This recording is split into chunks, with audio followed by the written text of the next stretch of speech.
خود بولتے قرآن نے دنیا کو بنایا، پیشین ہے قرآن کو تفسیر سکینہ۔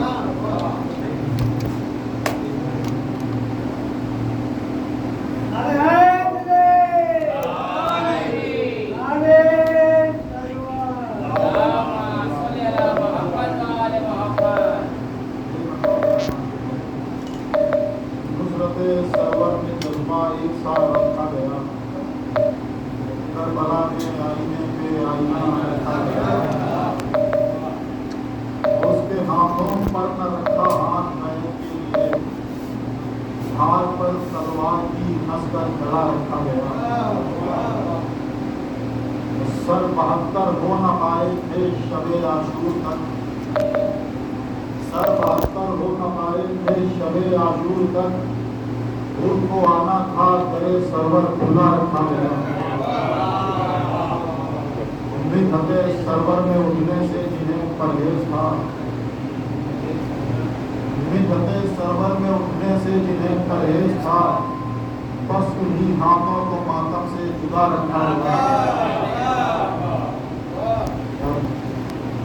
یہ خطابت نہیں، اس کو نہیں پڑھتے ہیں، غوثہ بھائی کی ماں یہ والا شیخ کی بہت ہوتی ہے، مدحت سرور میں اٹھنے سے جنہیں پرہیز تھا، بس انہی ہاتھوں کو ماتم سے جدا رکھا گیا، وہ جدا تھے ماتم سرور سے بس اس واسطے، وہ جدا تھے ماتم سرور سے بس اس واسطے، ان کے ہاتھوں کو عبادت میں بندھا رکھا گیا،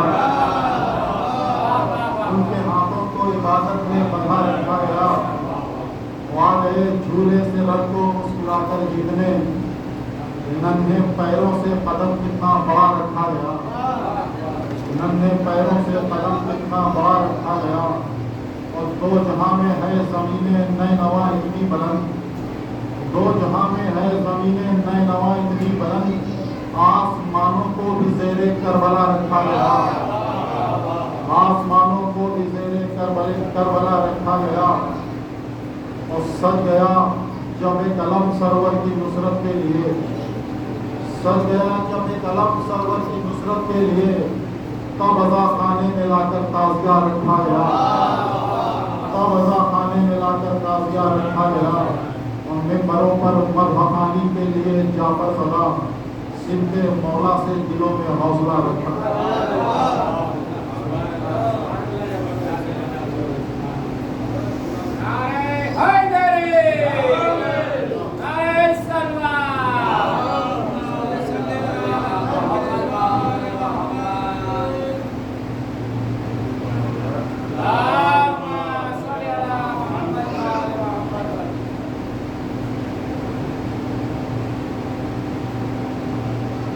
ہر ایک غم کی یہ دوا دے گا، ہر ایک غم کی یہ دوا دے گا، جس کے سرور کو حوصلہ دے گا، ہر ایک غم کی یہ دوا دے گا، جس کے سرور کو حوصلہ دے گا۔ نسل انسانیت کہاں سے چلی، نسل انسانیت کہاں سے چلی، آدمی کربلا بتا دے گا، نسل انسانیت کہاں سے چلی، آدمی کربلا بتا دے گا۔ اپنی حاجت کسی سے مت بولو، اپنی حاجت کسی سے مت بولو، جو بھی دے گا وہی خدا دے گا، اپنی حاجت کسی سے مت بولو، جو بھی دے گا وہی خدا دے گا۔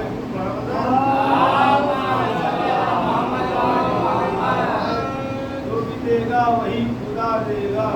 پرچمے با وفا اٹھاؤ تو، پرچمے با وفا اٹھاؤ تو، خود کی داد یہ ہوا دے گا، پرچمے با وفا اٹھاؤ تو، خود کی داد یہ ہوا دے گا۔ اس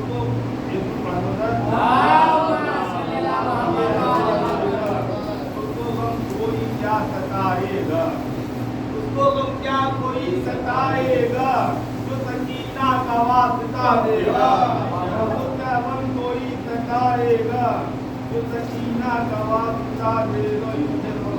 حسن حیدر تمہارے سینوں کو، حسن حیدر تمہارے سینوں کو، حسن حیدر تمہارے سینوں کو، دیکھنا ایک